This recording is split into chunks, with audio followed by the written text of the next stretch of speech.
you subscribe to the save the best for last theory.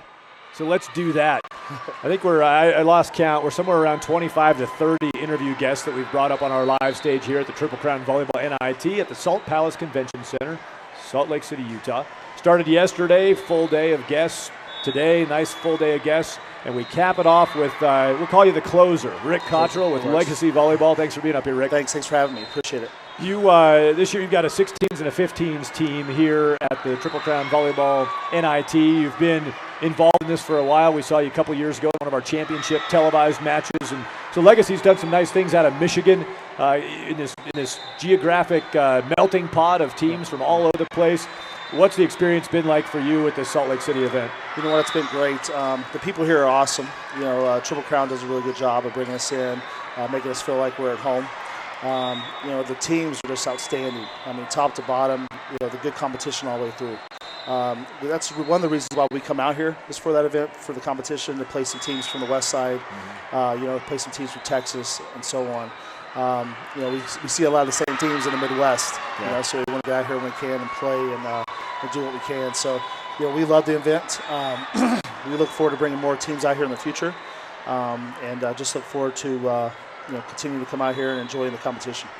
So you've got two teams here this year. What for next year? I know Sean Hardy and the event, they're going to grow the event. Or you plan to bring a few more next year? Plan to bring 14s through 18s next year. Okay, we've got a good group of 14s through 18s for next year. We'd like to bring our 17s out here this year. Some things didn't work out for that. But we're looking to bring 14s through 18s out here. And then rumor has it they might move a little bit closer in the future. And I think we can even bring more teams if that would happen. But we look to bring maybe 14s through 18s here next year and get some great competition in.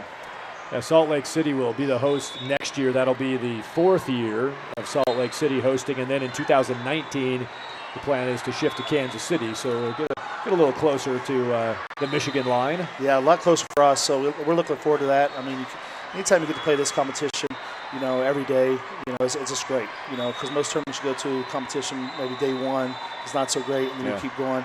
But this is just a great tournament. You know, I'm glad that Sean and them put this together. You know, it's been a great experience. And you've actually got one of your teams playing right over here, right? You're in the middle of a match. Right here on court 10. We just had a good fight here with Houston Juniors. You know, they're a great team. You know, they're playing Arizona Storm right now. So yeah, we just had playing right here, just right across the. Well, if you need to flash some blocking schemes or something while we're up here, you know, don't hold back. We don't want to impact the outcome of that match. You telling me before, so total, and it's at various levels of competition, but 72 teams within the Legacy organization now. Is that the right number? Correct. Yeah, 72 teams within the Legacy organization. We have some 10-year-old teams. We have some 11s, some 12s, some local, some state teams. And we have national teams at every age group from 12s to 18s. We have two national teams at every age group. So your average roster size, are you 12? 10's our average. Yeah, 10. 10. Yeah. So you're talking about 720 players. Correct. Yeah. Ish. Yeah. Ish. Families, and that sounds like work. Yeah, a lot of work. Especially because we got another big club right down the street from us. About 40 minutes, and they have like 110 teams. Yeah. So a lot of volleyball in that area right now. Yeah. So from a staff perspective, give us a picture of how do you manage, what is the structure? How do you manage that? Well, it's a tough one. We have two young women that does a really good job of that. My wife is one of them that runs the Novi facility. And then we have Aaron Miller, who runs our location out in Sterling Heights, to get all the coaches and the staff, which it's always tough to find good coaches and coaches that want to give their time up over the summer to come out and coach kids. And it's always not the most money, so it's a tough thing. But we've been fortunate enough to be able to find some great coaches in the area and to field the 72 teams. And some coaches are coaching a couple teams, but we do a really good job of fielding coaches. So. Yeah. It used to be, it was pretty, usually it was fairly geographic. A kid, if you were from somewhere, you had a program that was the dream. There was kind of one. Yeah. I think that's maybe less the case now, the way that, so the world, the country is shrunken. Everybody's got access to everybody, and things are, you can find so much information about a school in Florida or in the Northwest or wherever it might be from Michigan. Yeah. But is there an aspirational program? Do you still, if you took kids across, if you have 700 plus kids in your program, if you surveyed them, would there be a clear, if I could go play at, it would be I really don't think there is now. Maybe, I'm sure you ask most kids are probably going to say, oh, I'm going to go play at Michigan State or Michigan, in our area. But now we're branching out. We have a girl on our 17s team, Chandler Duff, who's coming out playing for Oregon, in a couple of years. So we haven't had many girls from the state of Michigan go out playing on the west side. Yeah. So I think volleyball has really stepped up from an atmosphere where it used to be girls basketball, and I think girls volleyball is kind of becoming the more popular sport, especially in the state of Michigan. Yeah. Our seasons changed about 8 to 9 years ago. We used to play our high school volleyball in the winter, so we didn't start club until March or April.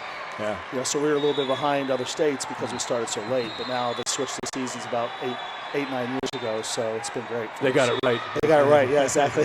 Yeah, good. Yeah, and it's interesting because I think the where do you want to go to school question? It's really individual now. I mean, it might have something to do with where your parents went, or exactly the opposite, and be where my parents didn't go, or whatever your motivation is. But yeah, Oregon, you got Oregon in the mix now with where you're at, and it's kind of cool to watch that. I mean, I think, and from a college coach's perspective, that's pretty needed.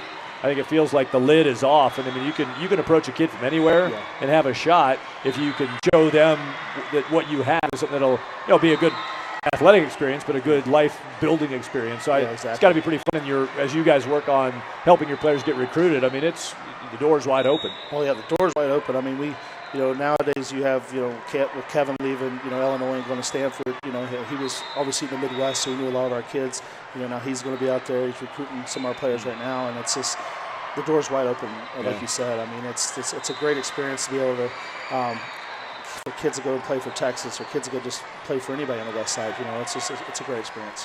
What else in terms of headlines or important legacy points, if you were going to have to write the top 2 or 3 stories on the front page of a legacy exposure moment, what else is happening with the club right now? You know what, the club is really becoming pretty big. I mean, we won a national open championship a couple of years ago at the 16 level, which has never been done before in the state of Michigan. We've had a lot of girls go play Division I ball, which has been great for the program, the area.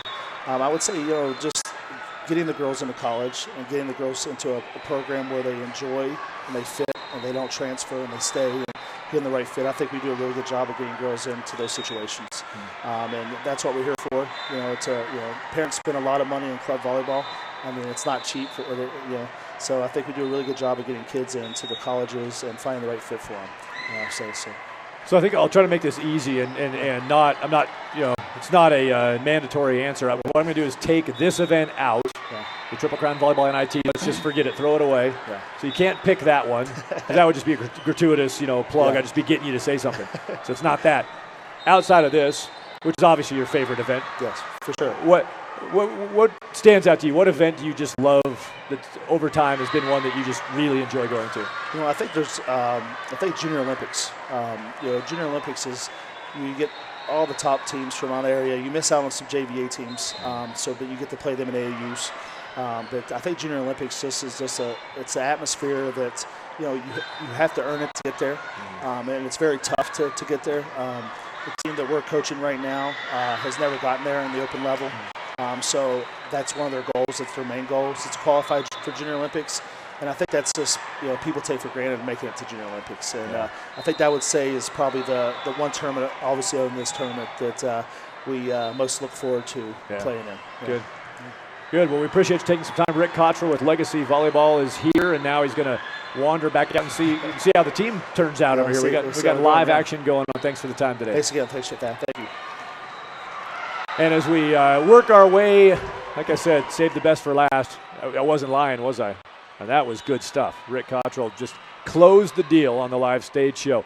Over the course of yesterday and today, we've had a chance to talk to a whole array of characters, and I mean that lovingly, in the volleyball world, from club coaches to vendors and product representatives to administrators to Triple Crown personnel, and thank everybody who's put their time and effort into making this happen here this weekend. There's a lot more left to happen here in Salt Lake City over the next 24 hours or so as we get champions crowned and more competitive volleyball played to help these clubs prepare themselves for the run into qualifiers and into that national scene as the club season really hits full stride. So we want to thank everybody who's made this year's Triple Crown Volleyball NIT possible, and of course the first in line are the participants and the clubs who've made that a commitment, and we look forward to seeing everyone back next year. It's going to be maybe double the size, from 212 up to over 400 teams. So you need to get yourself in order now for next year in Salt Lake City. TripleCrownSports.com is the website.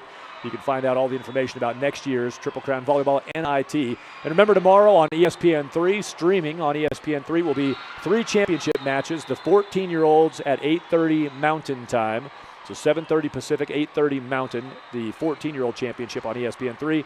And then 10:30 Mountain Time is the 16s, and 12:30 in the afternoon Mountain Time will be the 18s championship. Catch all that streaming on ESPN3. Again, our thanks to ASBN.TV, our technical producers. I'm Thad Anderson. For everybody at Triple Crown Sports, thanks for being with us, and continue to help grow the game of volleyball, and do that in part by checking out TripleCrownSports.com.